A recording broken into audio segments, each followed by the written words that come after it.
There has been some news in the world of EA Sports college football in that proposed boycotts have been floated recently surrounding, I guess, the compensation that players will receive for being part of this game, which I've heard is $500. Maybe you can clarify that one way or another.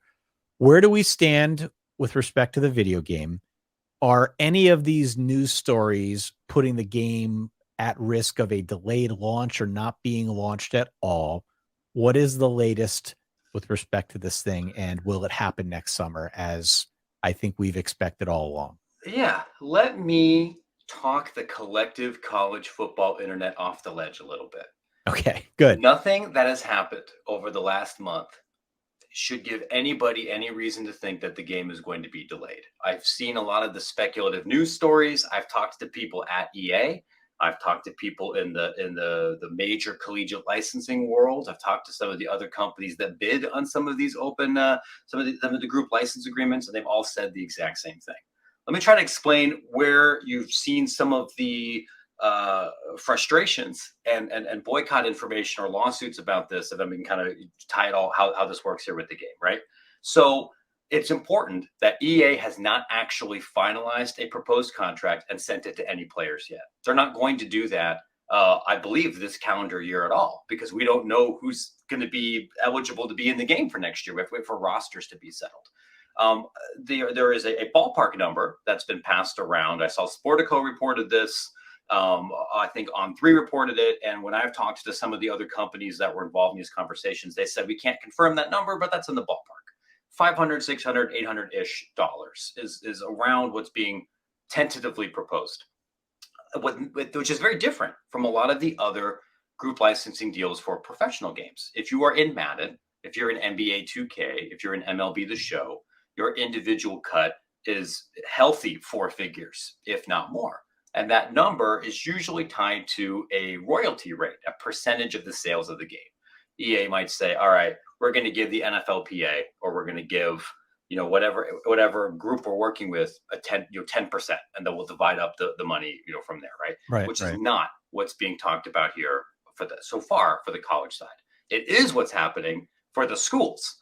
The schools get a certain amount of money depending on how well they've done in the AP poll over the last decade or so.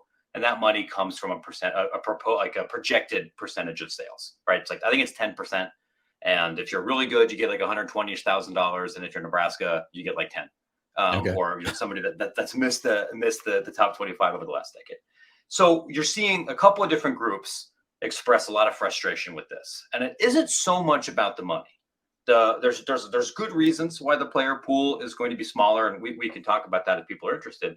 You have the CFBPA, which is a player advocacy group led by a guy named Jason Stahl, used to be a professor at Minnesota, who was frustrated not just with the money, but with the fact that players were not involved in negotiating any part of this deal. Players did not select the company that's representing them in these conversations, which is a firm called One Team Partners.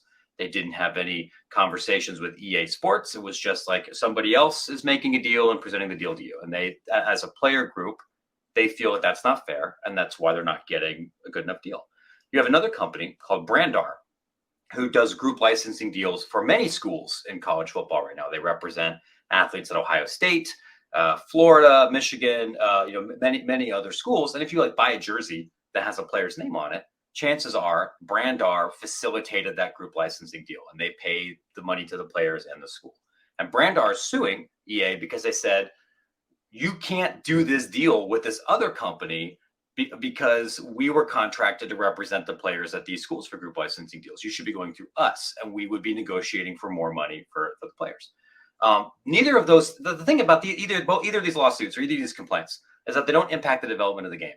CFBPA, the College Football Players Association, has very few active players actually involved. It's a small organization. The bulk of the membership are ex-college football players. So current players, that's not like a players union. Like, they don't have a mandate from current players to do this. Overwhelmingly, we see this on social media. This has been my conversation with players. They want to be in the game, and they're not going to jeopardize not being in the game for $500, $750. The Brandar, that's a lawsuit that's over money, and they might cloak themselves in player activism and in athletic empowerment, and they might even believe some of those things. But fundamentally, it's a dispute over contracts. EA communicated back in 2001, hey, if we can't get player likenesses, we're still going to make this game. We're just going to randomize all the players and lock roster control. There's no reason for me to think, and no reason that EA is communicating to anybody on the record or off the record, that they're not going to get the player licenses. They might get 9,000 instead of 11,000. We'll have a couple of QB Aggies, running around who didn't get their paperwork signed in time. But that's not going to change the deal. The only thing that would change the timeline of this game is if schools decide we're out. We said we were in, we're out. They're not going to ship this if they don't have Notre Dame, Ohio State, Washington, and 10 other schools. But that's not where we are right now. So I would encourage everybody, if you don't care about the nitty gritty of licensing stuff, which is what my people care about, like if that's not you, just relax. You're going to get the game next summer. The licensing stuff is not why it was delayed in the first place. It's not why it's going to be delayed now. Is there an ongoing conversation about what proper compensation would look like from some of these groups, right? If they're arguing that 500, 700, whatever the final figure isn't enough, what would be enough? Well, it's a great question. And I for me personally, and this has been shared by folks with the CFPP as well, the correct answer is whatever you negotiate, like whatever the free market sets up. The dispute here is so much that the players weren't involved, had no voice in that conversation, like the NFLPA or the NBA Players Union has. What I can tell you is, like, it's not going to be the same as Madden. And there's a couple of reasons for that. It's not going to be the same as NBA 2K. For one, EA Sports wants to pay for the licenses for every single scholarship FBS player. There's 85 of those. We've got over 130 FBS teams. I have a liberal arts degree, so I'm not great at multiplication, but that shows as over 11,000. The NFLPA represents, I think, a little under 2,500 people. So we're paying for a ton of licenses. Of course, they're not going to be the same.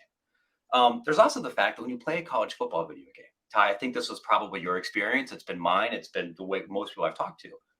You play when you play the NCAA games, you're generally playing the Dynasty Mode. Yep. And that means every year, every 6 hours of gameplay, a quarter of the guys graduate and they turn into randomized players. So if you play the game for 4 days, you're not playing with the likenesses of anybody, even if you did pay for all of those. That's not the core part of the game. It's the same thing if you're doing Road for Glory. If you're playing like a single player, I'm going to be the QB at Notre Dame, all the guys graduate. If you play Madden, Pat Mahomes is going to be part of your Madden experience unless you play for like 2 months, because he's going to be in the NFL for another decade. And those that's the same thing for the NBA or for most other sports. So the value of an individual license is going to be lower. You add all of that to the fact we haven't had this game for a decade, and projecting sales numbers is more complicated. Right. All of those are reasons why that number is going to be substantially lower. Whether it's 500, 900, 1,000, like for me, I don't think that really changes the conversation that much. It's more about who is involved in the room. And that's honestly a more difficult question to answer without a union and without some level of professionalization. One more question on the game that I promise we'll get to some other subjects. Totally separate from the whole compensation boycott piece of this. Have we learned anything new since we last chatted a couple months ago about what the game's actually going to be like? Gameplay, modes, what are realistic expectations for folks like you and I? Look, we're older now than we were the last time we played this game. I know. I didn't have this gray hair, right? Like the last time my knees didn't make snap, crackle, and pop sounds when I turned on my Xbox. It's been a minute. It's been a minute, but I think we're still pretty excited about it because there is this sense of nostalgia. It was a big part of, I think, the college experience for many of us, certainly played a role in our college football fandom.